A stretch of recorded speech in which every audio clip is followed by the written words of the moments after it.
Welcome to the Passive Mobile Home Park Investing Podcast with your host, Andrew Keel. This is the podcast where you can get the education you need to invest 100% passively in the highly profitable niche of mobile home parks. Welcome to the Passive Mobile Home Park Investing Podcast. This is your host, Andrew Keel, and today we have a couple of amazing guests in Mr. Jason Postill and Tyler Lekas from MHCI Group. Before we dive in, I want to ask you a real quick favor. Would you mind please taking an extra 30 seconds and heading over to iTunes to rate this podcast with 5 stars? This helps us get more listeners, and it means the absolute world to me. So thanks for making my day with that 5-star review of the show. All right, let's dive in. Jason Postill and Tyler Lekas met in 2019 and formed MHCI Group in 2020. Since then, they have scaled to over 700 mobile home park lots, all in the state of Arkansas. Jason and Tyler, we are excited to welcome you both to the show. Hey, Andrew, thanks for having us. Really appreciate it. Thanks, Andrew. Yeah, let's start with you, Jason. Would you mind sharing your story with our listeners and how you got into manufactured housing? Yeah, great. And I'll try to keep it brief and not get too long-winded here. But yeah, starting out, I just, real estate was never really my background ever. Growing up, I wasn't really involved in it. Family didn't have it. I think, my father had a rental, Pine Hills. If you're familiar, shout out Pine Hills. But it didn't go well, so I didn't really hear a whole lot of real estate talk. But I do remember being at a baseball tournament when I was about 12 and just seeing the skyline on Palm Beach. Walking the beach and just seeing it. I was little. I didn't even know the term real estate, right? But I knew there's something. I just was obsessed with buildings and I didn't even know what to think other than one day I want to own building. I just had a obsession with buildings, right? So long story short, going into college, I played baseball. That was really my background. Played in professional baseball, and started hearing a little more about it, and thought, well, one day, I'll just get a real estate license and get into it, right? So that is what I did my last season plan, and the sales side, the residential, that just wasn't it, right? I ended up hearing a guy at one of my camps, one of the pro camps. It was a big leaguers say, I didn't make my millions playing baseball. I made it owning 1,000 units in South Detroit, right? And so I was just like, bingo. Okay, well, that's what I want to do. I want to create the passive income, figure out how to buy these buildings, and just start asking myself questions, right? Like, how do I do this? Or who does own that building? You think it's these large groups. You start digging. You figure out it's like, well, hey, it's a few guys that pull together. They learn and figure out how to do it. So got still on the brokerage side with apartments and started selling apartment buildings, and then got on the investment side interested in finding all these deals. I said, well, I want to start participating in this and figuring that out. And really when I made the pivot into MH, it was more of a safety deal. Like I had some investors and I said, well, it's one thing to lose my money, right? We can go make more money, but to lose someone else's money is just the scariest thing in the world. So I started looking a little more into what's safe, what's the safest statistically asset in commercial real estate. And I stumbled across mobile home parks, and that was in really 2018. I started doing a lot of phone calls. We'll get to that story in a little bit, how I met Tyler. But that's really what took the turn. And I ended up going independent instead of working for a commercial brokerage, and got in the door in 2020 with first investment and grew since then. So that's okay. So let's back up a second here. Sure. So professional baseball. So where did you play professional baseball at? So out of college, I wanted to just play baseball. That was just my whole, when I was 10, I wrote a letter to my mom, hey, I want to be a professional baseball, right? And that was true, what you focus on, right? But I went to college to play baseball, and then I signed with the Arizona Diamondbacks organization out of my 4-year.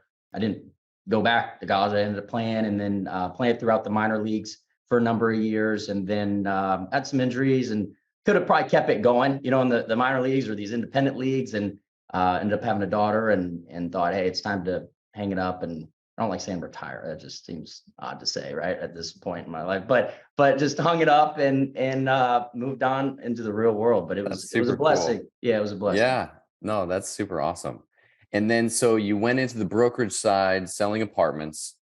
How long were you with the firm before you left and started your own brokerage firm selling apartments, right? That's what you did next? That's correct. So I got in on the brokerage side in about 2016, got into a commercial brokerage for about 2 years before then. I had the broker's license and was able to do my own thing, go independent, and that. So I was about 2 years or about 4 years working with a brokerage, and then kind of went on my own.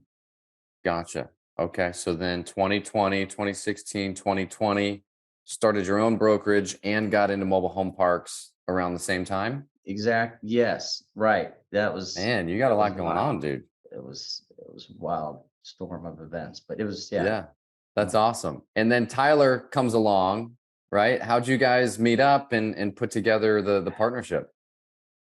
Yeah, I'll tell that story before Tyler tells his intro. But so really, I think it was one of my first couple weeks going independent. I started calling mobile home park owners in Florida. He owned a park in Florida. I didn't own anything at this day. I was just trying to still on the brokerage or just find deals to invest in. It was my second week. My company, JP Capital Solutions, nobody knew the name. Called him cold. And Tyler, correct me if I'm wrong, always says he didn't tell me to F off exactly. He might have said, who the F is JP Capital Solutions? Boom, hung up my face, called him right back, and just got out what I wanted to say, right? Because it's just like that. I can't sleep at night if I don't at least say what I want. I'm not going to harass people, but it's like I at least want to get out. And whatever I said at that point, I think we got hung up, and just we ended up continuing that conversation. And then we met coffee and started talking a little more real estate, and saw how kind of our ultimate goals aligned, which is hard in this business, really, with the. And what's your strength? Is your strength the acquisitions, the cold calling, the talking to owners? That's been my strength in and yes. Tyler, yeah. And Tyler, what's your strength? What do you bring to the partnership? Yeah, basically just boots on the ground. I've always been kind of a touch and feel kind of a guy. And so I manage like a lot of the contractors, a lot of like on-site operations. And, if we were Blackstone or something like that, it probably wouldn't matter as much because we'd be buying, 4 caps and all tenant owned homes and, whatever. But we're buying pretty heavy turns.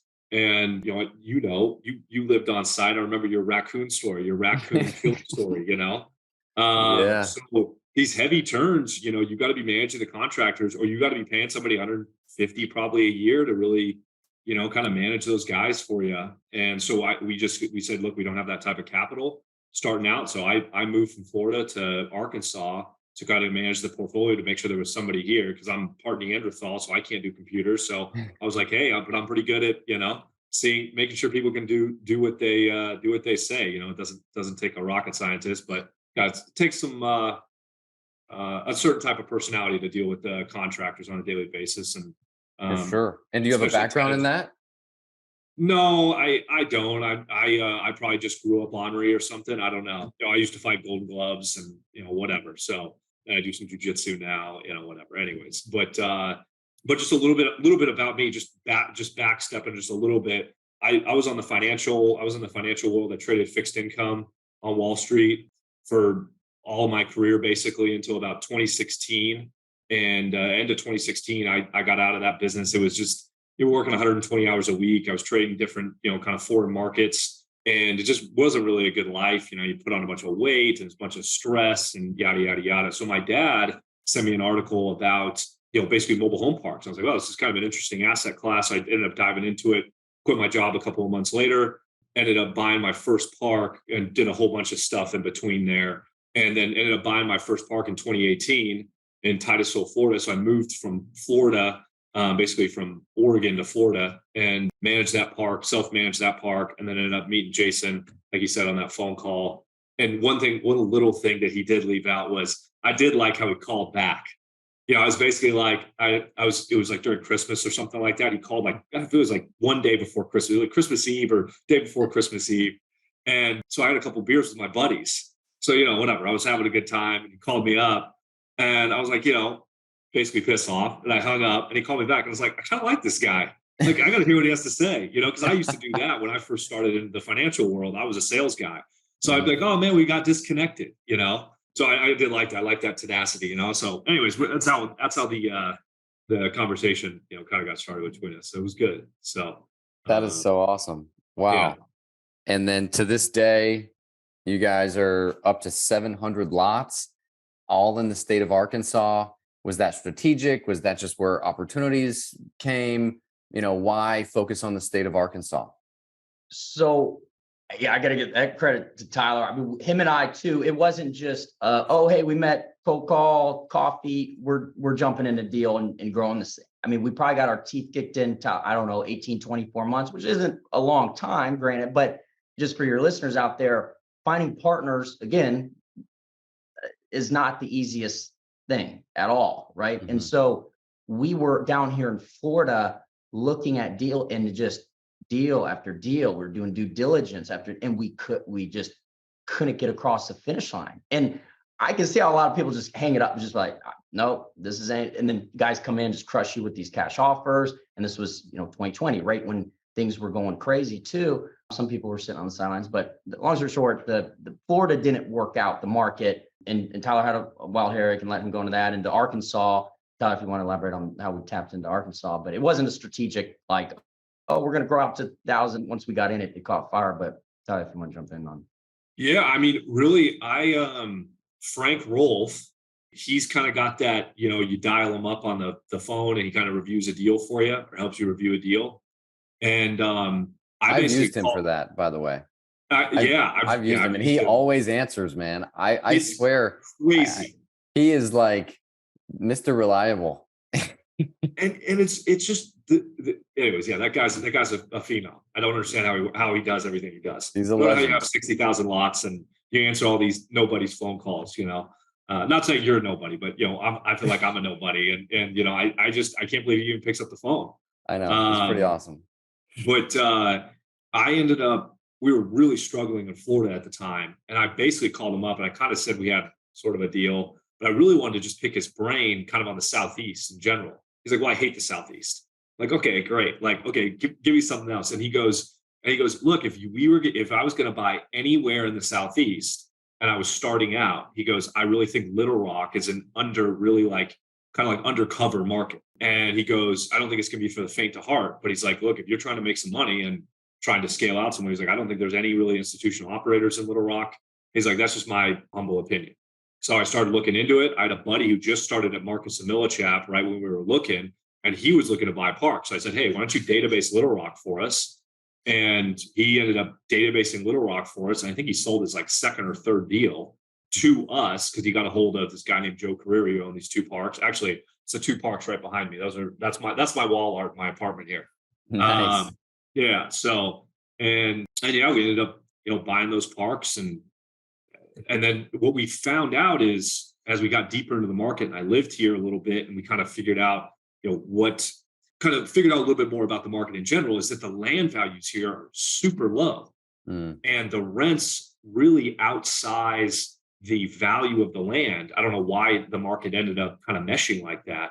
So what you have there is that you can go buy something for $10,000 an acre, right? And you can go rent it out for $300-400 a month.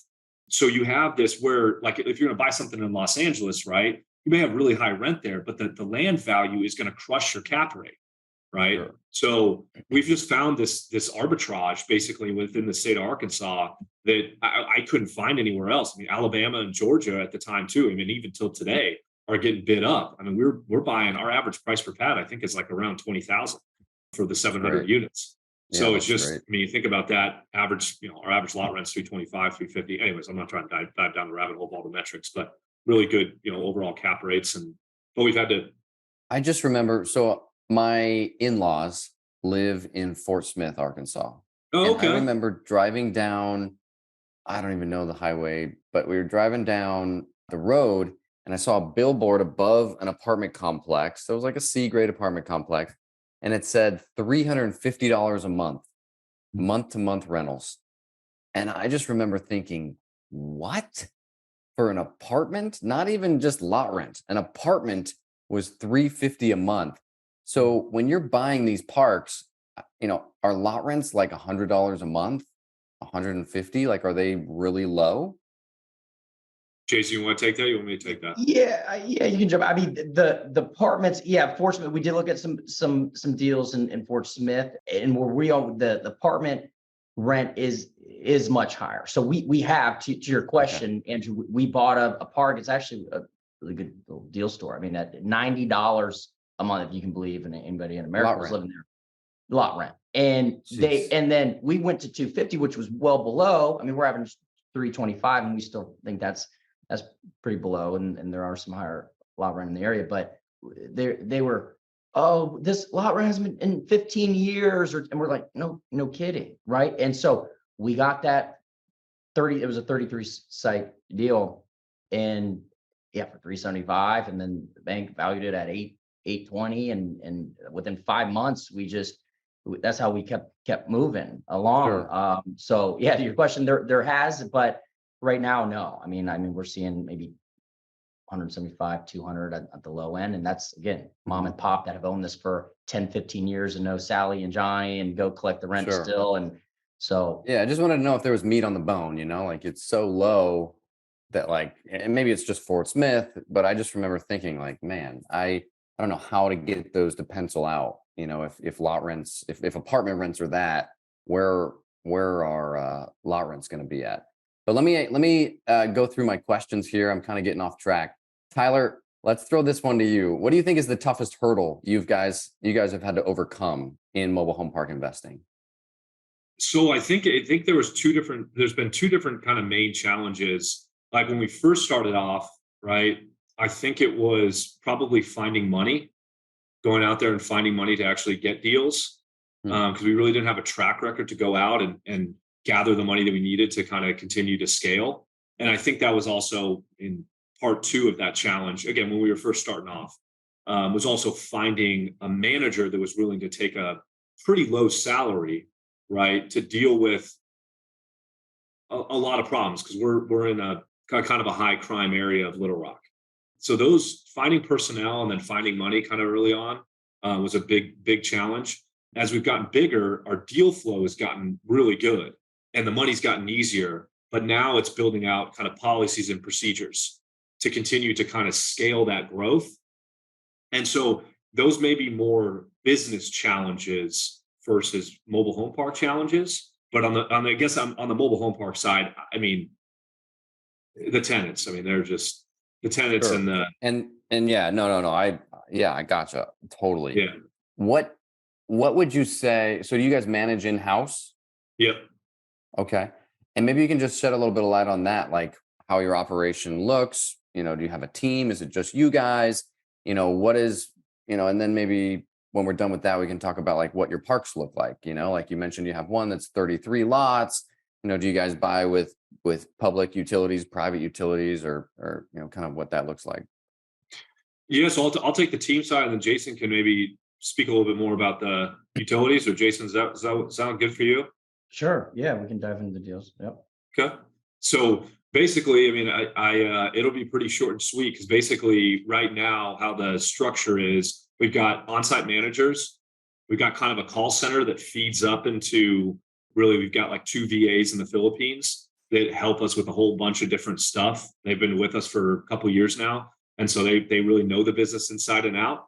So it kind of flows up to them. If they really can't answer anything, it goes to Jason and myself. But Jason and myself really, we use our own human capital to kind of deal with a lot of the medium to big size problems. The small problems most of the time get vetted out, but we're really, we're trying to acquire more assets and really doing most of the operational side ourselves, so that's one thing, getting a district manager. I know we were talking to you guys about MHI about that, how your guys' district managers work, or vice presidents of district managers. We definitely need to build in that kind of that operational system, but it's definitely the cash flow and seasoning assets. There's definitely a kind of a yin and a yang, and I'm sure you guys dealt with the same thing, hiring and kind of getting that cash flow up to snuff, while you guys, paid somebody, district managers get paid 50, 60, 70 a year. How do you build that in your cash flow and continue to have outsized returns for your investors? It's definitely a balancing act. But right now, that's how our structure is. It's basically on-site managers, call center, kind of goes to our 2 VAs, and then up to us. So. Cool. Jason, let's throw it to you, brother. Lean and mean. Yeah. And looking for, like utility said, what deals are we targeting? Yeah, right? you don't have to go through like every one of your parks, Yeah. but like, what does most of your portfolio look like? So we only have one property that is private utility. So obviously the direct bill, I think that was one of your questions, what's the perfect deal like? So this kind of answers that, right? Obviously the direct build, 100% tenant owned homes, right? One clean parcel, because we have a couple, 18 and then a 22 over here. And our largest assets is 122 sites. So that's a nice, clean, direct bill, 100% tenant owned, beautiful property.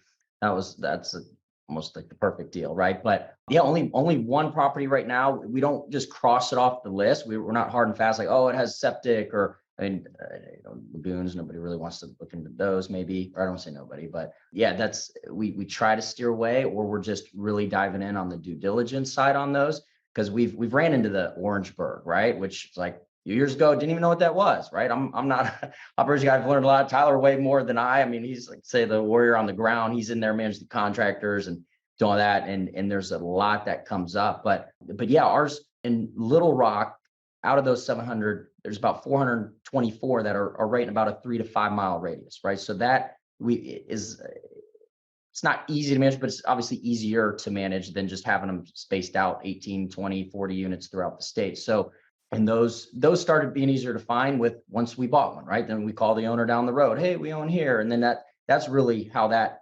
transpired. But And yeah, are these like value add projects that have vacant lots? Oh, and they yeah. have Sorry, homes that need to be rehabbed, or are these like stabilized assets that you're just buying? No, these are heavy lift. These are heavy turns. I mean, even the one that had private utilities, the septic, that was a full park 33, but it was 100% park owned homes.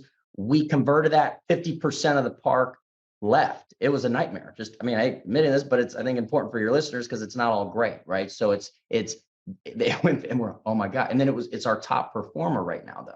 We converted it. Some people just don't want to own a home, right? Some people think, oh, happy birthday, Merry Christmas, here's my home. And they're thrilled and they love the ownership, but it didn't work out in that scenario. So we've tried some different angles, but yeah, the infill, that was a huge challenge, right? A lot of these are, and we're still looking at those deals. It's just to bring in homes, set them, get the contractors in place. And I know, Tyler, if you want to jump in on this, but that's a huge challenge. But most of our deals have been that. That's why we got them at a steep discount, 10,000 pad, 12, like Tyler mentioned, average 20,000 a pad. They've all been.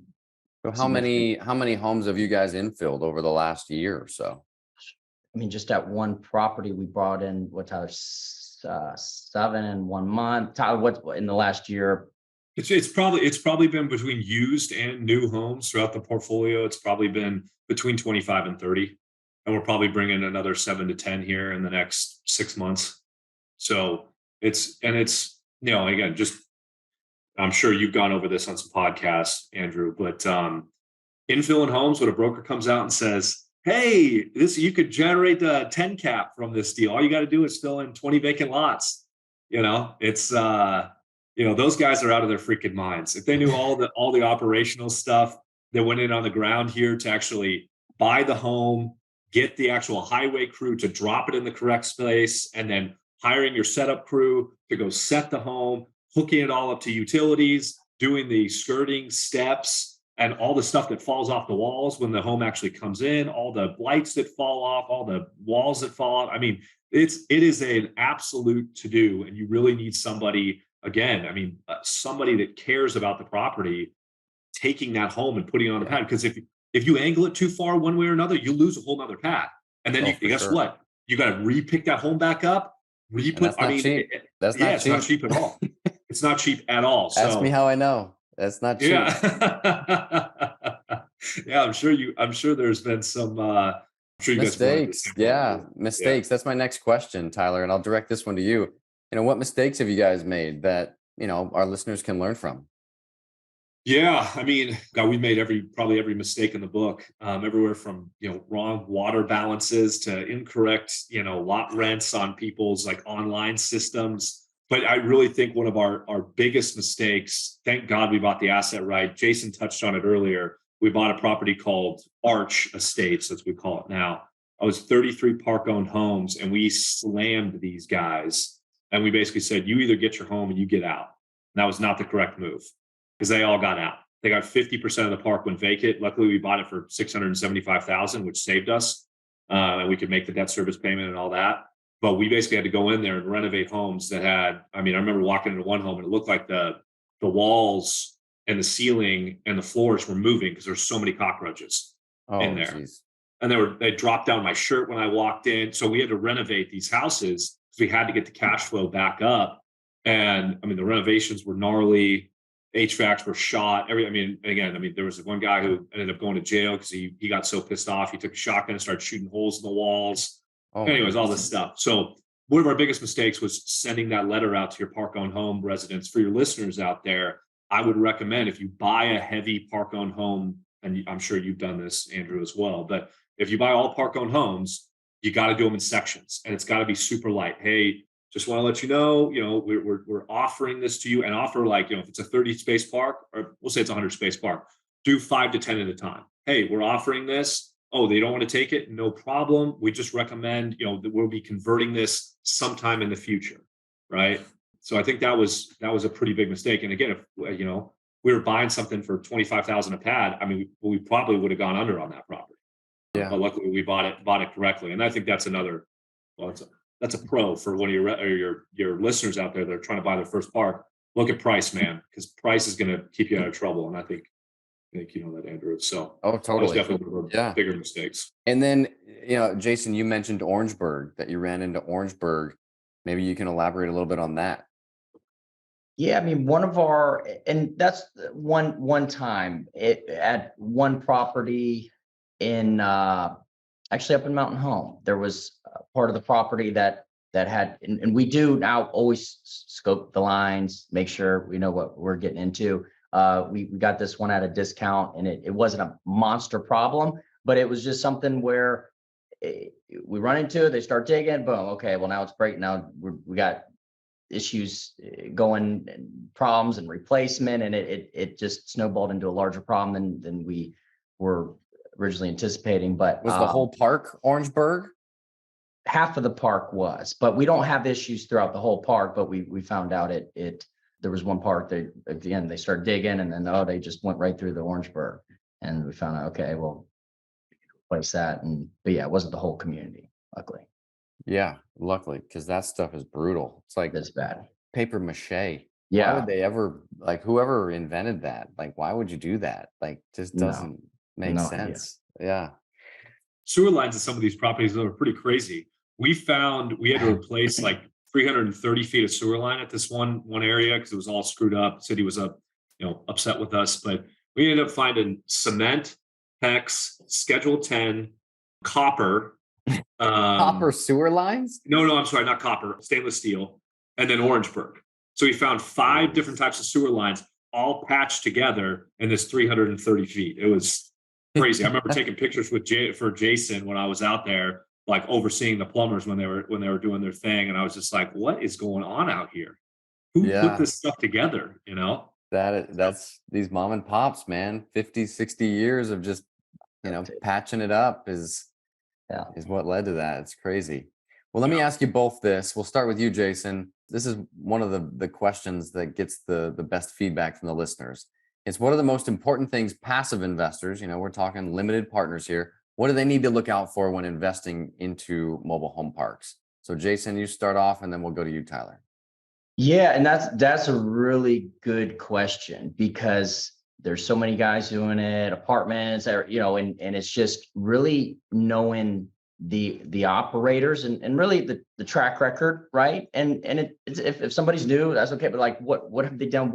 And I had a guy tell me that it was an apartment guy, but it was he said a lot of these operators are operating off pro forma instead of a property management plan, right? Which I thought was really interesting. I'm like, wow, that actually is a good point, because you can paint these IRRs and get all these LPs excited and cash on cash and blah, blah.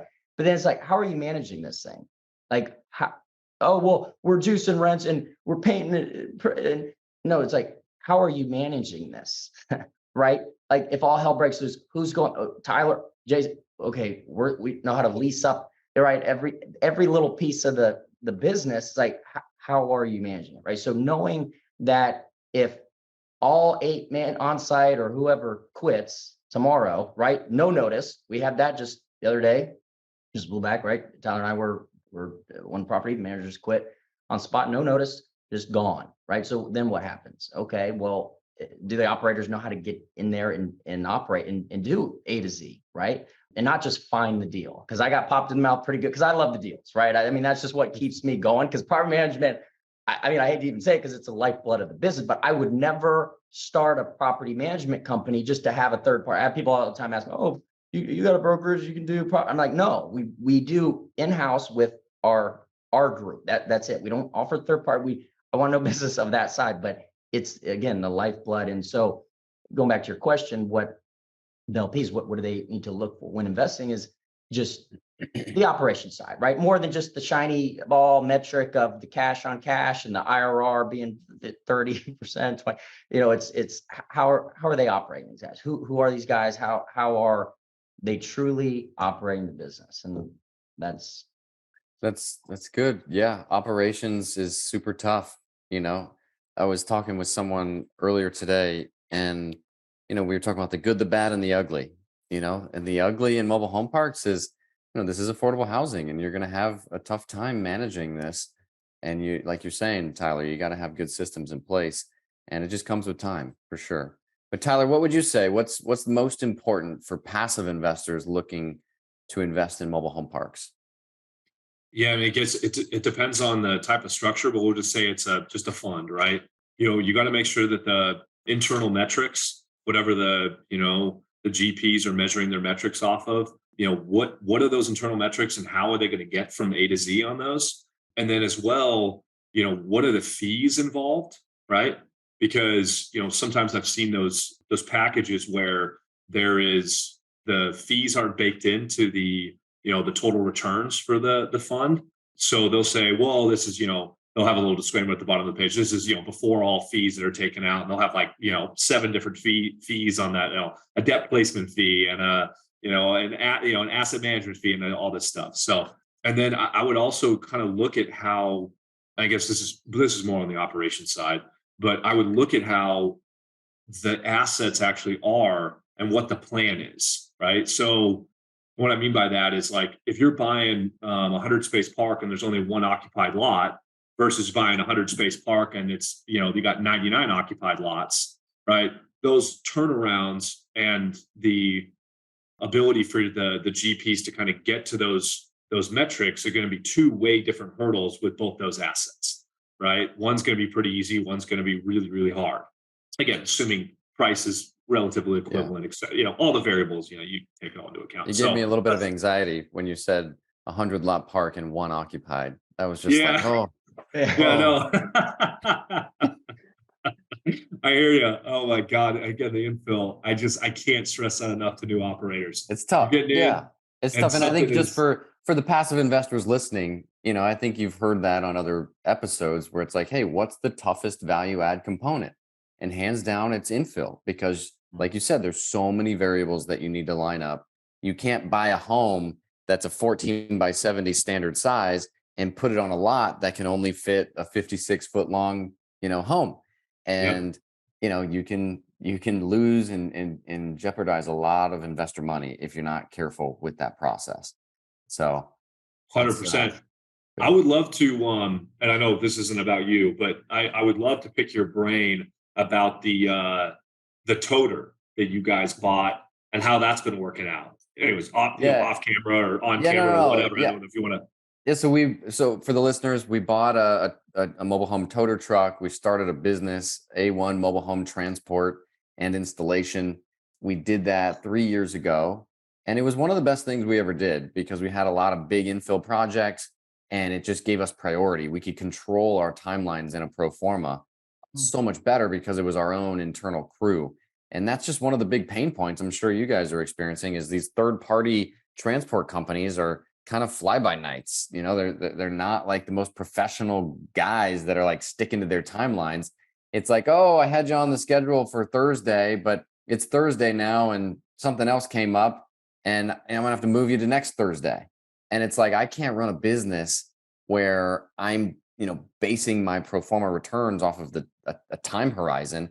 that I can't control because these guys keep, getting whimsical with their timeline. So we started the company. It was heavily about the person. We had a really good person that had already drove, trucks and things like that. So that was a huge part of it, is making sure that he was going to be running things. Jerry Rice is his name, and he's very by the book type of guy. So yeah, it's still there, but it's tough because he doesn't want to like travel, and go, hey, he lives in St. Louis, but he doesn't want to go, to Michigan for 6 months to do a project and then go to Minnesota for 6 months, so we just got to pick and choose our projects at this point. But, you have to have enough scale too, to like be able to make it work. But Sure. Yeah, dude, I think Tyler dropped off or his internet fell or something, but we'll just keep going. What does the perfect mobile home park look like in your eyes, Jason, and why? Shoot. Well, I might have alluded to it earlier with, the direct bill, that's one thing, just call it the holy grail. I won't say holy grail, but that's been the best. The parks that we have, just direct bill. We're not chasing water bills. We always do separately meter, right? Metron, there's quite a few different providers, but we always do separately meter, which is great, right? And we bill that back and recapture that, but there's still some operational errors there, right? Oh, meter misreads, or oh, meter isn't working, or whatever it is. We're chasing the water bill. So that's the best with, the tenant-owned homes. Obviously, we offload that expense, and yeah, just a nice clean, 50 to 100 plus park right there, direct build, 100% tenant-owned. It'd be a great with a quality, in an MSA with 100,000 population, and lot rents upon acquisition are $250 and market is $500. Yeah, right? Exactly. There's plenty of those out there to go around, right? Exactly. Yep. With some upside there. Exactly. Yeah. Perfect part there. Yep. Would you add anything else, Tyler? No, I mean, I kind of got there back there in the middle, but yeah, I mean, again, 100 plus space park, and, downtown Orlando, a safe area, that's got some older residents to it, and, 2000 model homes or newer. I mean, all direct build, and a city government and a state government that's pro mobile home park. They're helping us out every way they can. So oh, that's good. Yeah. I've never met one of those. Let me know when you find one. Yeah, exactly. And no Orangeburg. Yeah, no Orangeburg sewer lines. That's for sure. Well, awesome. This has been a great convo, guys. Thanks so much for doing this. If any of our listeners would like to get a hold of you guys, what would be the best way for them to do so? Yeah, I mean, our emails, we're always on email, Jason at MHCIGroup.com, and Tyler's the same, Tyler at MHCIGroup.com. That's the best way to contact us. And cool. Appreciate it, Andrew. Awesome. Yeah. Thank you guys so much for coming on. I really appreciate it. Yeah, appreciate your time, and thanks again for having us. Awesome. Thanks, Andrew.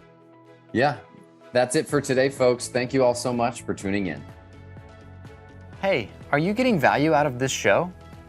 If so, would you mind please going over to iTunes and leaving the show a quick 5-star review? I have a goal of hitting over 100 5-star reviews by the end of 2021, and it would mean the absolute world to me if you could help contribute to that. Thanks ahead of time for making my day with your 5-star review of the show.